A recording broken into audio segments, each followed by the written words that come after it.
Aunque fue construida hace 6 siglos, es considerada una obra maestra de la arquitectura y la ingeniería. En su época de esplendor fue un templo sagrado, pero hoy en día es uno de los destinos turísticos más populares del planeta. ¿Cómo fueron los incas capaces de levantar esta magnífica construcción? ¿Por qué se mantuvo intacta por más de 600 años? Desde Perú, David Romero y Luis Morales nos cuentan por qué miles de personas sueñan con poner sus pies sobre Machu Picchu.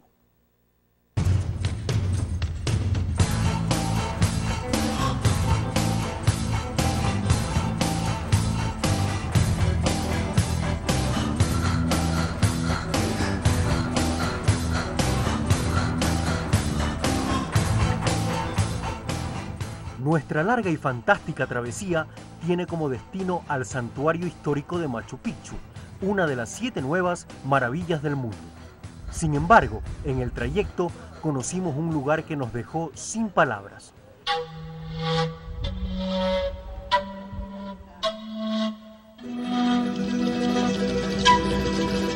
La impresionante ciudad de Ollantaytambo. Esta magnífica construcción fue un lugar de descanso para los ejércitos incas. Desde aquí emprendían sus campañas militares para conquistar otros pueblos a través del Capac Ñán o Camino del Inca.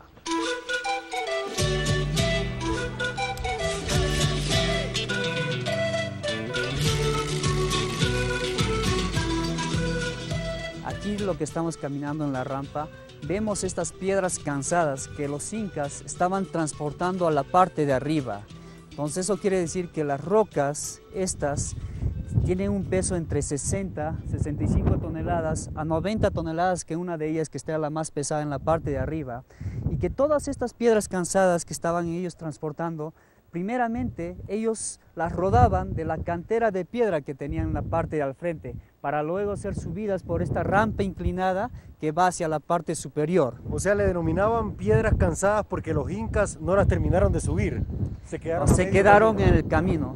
¿Por qué eso quiere decir? ¿Por qué piedras cansadas? Porque seguramente en eso los constructores incas, estos canteros, escucharon la venida de gente foránea, gente extraña que estaba viniendo y ya no continuaron más con el trabajo.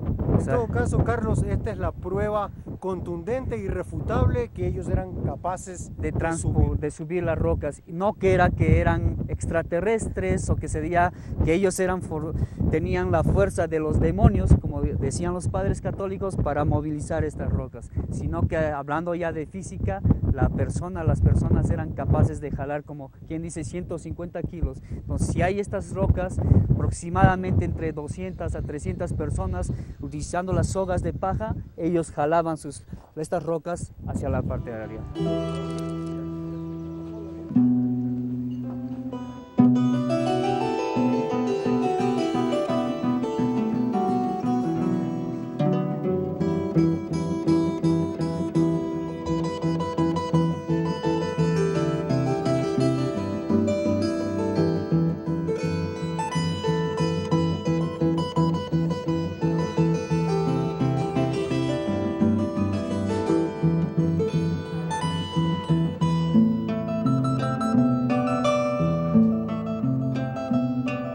Bueno, David, ahora estamos ingresando a este antiguo poblado de Ollantaytambo, que era considerado el último pueblo de la realeza y nobleza inca.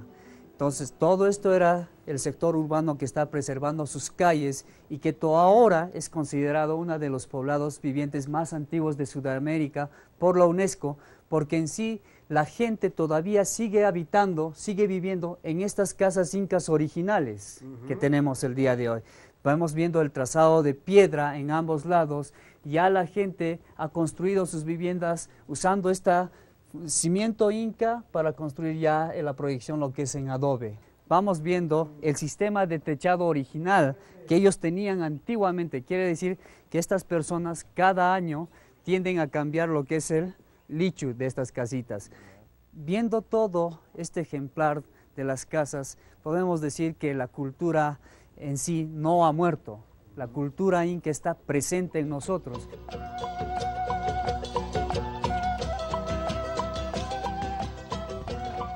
Imaginaya mamá, alilancho, masokla mamá. Suma, mamá. Muchas gracias. ¿Cómo se llama usted? Iman Sutinki, mamá. Margarita Wari. Los cuyes casi no nos dejan caminar, ¿no? Claro. Y este es el chaquitaglia, ¿no? Que normalmente los campesinos siguen utilizando para hacer lo que es el arado de la tierra. Desde la época de los incas utilizaban Desde esto la para época labrar de la los tierra. incas. Era el chaquitaglia. ¿Cómo es la cosa? A ver. Chaqui que es la pierna, taglia que es el tallar, el hundir, el arado, esto adentro para lo que es remover la tierra.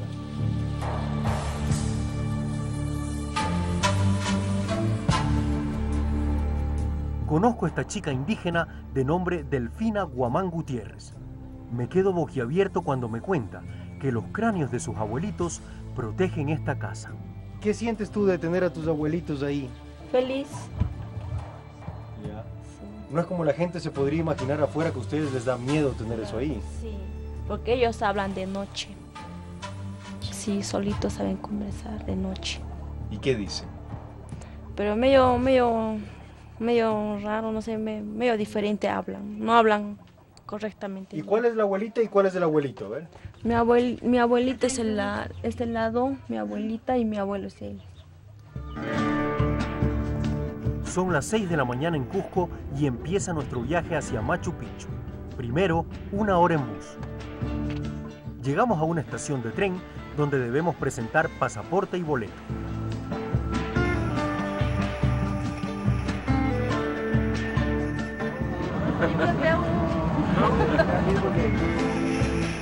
Después de 1 hora y 40 minutos de viaje, llegamos hacia el poblado de Aguascalientes. A continuación, otro bus. Luego de 15 minutos de paisaje subtropical, finalmente llegamos a nuestro deslumbrante destino.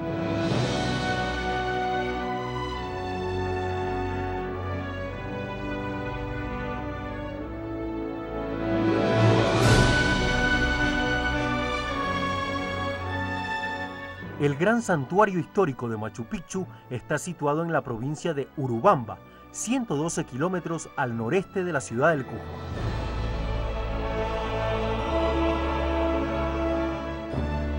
Machu Picchu, en lengua quechua, quiere decir montaña vieja. En 1983, Machu Picchu fue declarado por la UNESCO como Patrimonio Cultural y Natural de la Humanidad. En 2007, este lugar visitado por un promedio de 3.000 turistas al día fue declarado como una de las 7 nuevas maravillas del mundo. En un principio se pensó que Machu Picchu fue un lugar de vigilancia militar. Luego se especuló también con la posibilidad de que sea una gran ciudadela.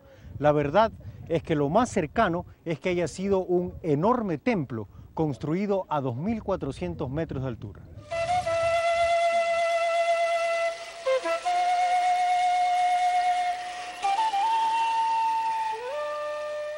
A comienzos del siglo XX, en 1911, el profesor norteamericano Hiram Bingham dio a conocer al mundo una impresionante construcción inca con más de 600 años de antigüedad. Si bien Bingham no descubrió nada, tuvo el gran mérito de ser la primera persona en reconocer la importancia del sitio, divulgando su hallazgo y realizando trabajos arqueológicos. Aquí habitaban un promedio de 1.000 personas, entre gobernantes, sacerdotes y población civil. Esta obra maestra de la arquitectura es el único sitio inca que permite reconstruir cómo funcionaba esta sociedad. El lugar está dividido en una zona agrícola de terrazas y una zona urbana, donde se desarrollaron actividades civiles y religiosas. Machu Picchu cuenta con 3 templos: el Templo del Sol, el de las 3 Ventanas y el Templo del Cóndor. También posee residencias para nobles, residencias populares, mausoleos para el sepulcro de gobernantes, sistemas de manejo y distribución del agua, plazas sagradas y un observatorio astronómico. Es decir, toda una planificada y extraordinaria urbe con 600 años de antigüedad, que no le pide favor en cuanto a servicios a ninguna ciudad contemporánea.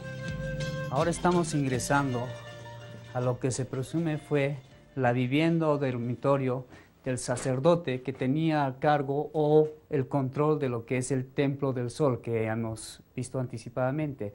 Entonces este dormitorio, como estamos viendo, tenía 2 pisos. Estamos viendo acá esta parte, esta línea, donde ellos sentaban lo que eran las vigas de madera para crear su segundo piso.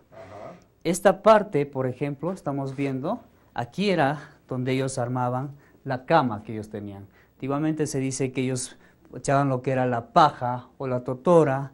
Es decir, que Machu Picchu, por su carácter de gran santuario, ¿no es cierto? Obviamente los sacerdotes tenían que vivir aquí. Eran una clase importante porque se dice que Machu Picchu es una construcción netamente religiosa, donde las personas que venían como de relajamiento o como peregrinaje a este lugar. Y como un lugar espiritual, espiritual, también, ¿no? De reflexión. Y también se dice que también es un altar a las montañas, por eso estamos viendo unos bloques de piedra que tienen el modelo de las montañas que se aprecian en la parte de atrás. Ellos no traían el agua de la parte de abajo, era más que todo buscar manantes naturales. Y uno de los únicos manantes naturales que se encuentra en Machu Picchu está localizado a la derecha de lo que vemos, la Puerta del Sol.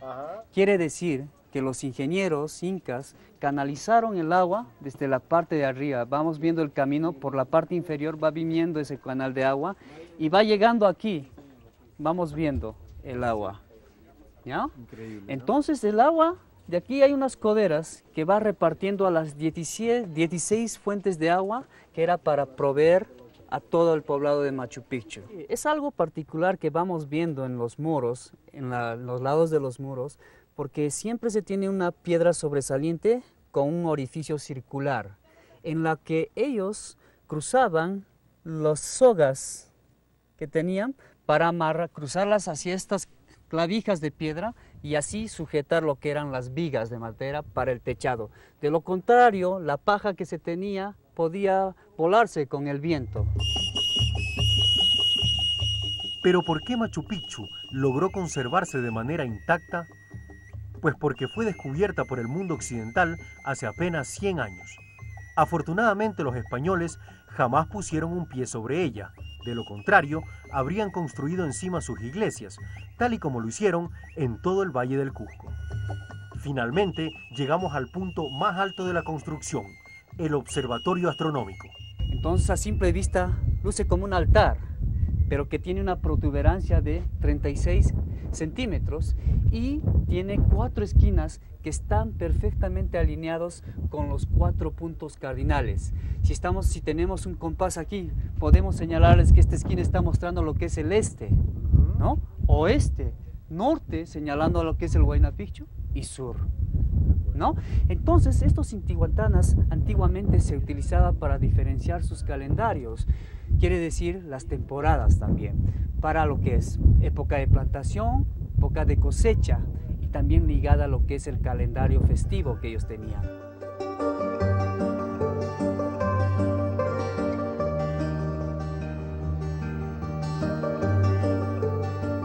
Aún existen muchas teorías y especulaciones con respecto a qué fue Machu Picchu. Sin embargo, esos grandes enigmas que aún merodean al sitio sagrado son también un imán para los centenares de turistas de todo el planeta que la visitan cada año. Plantas para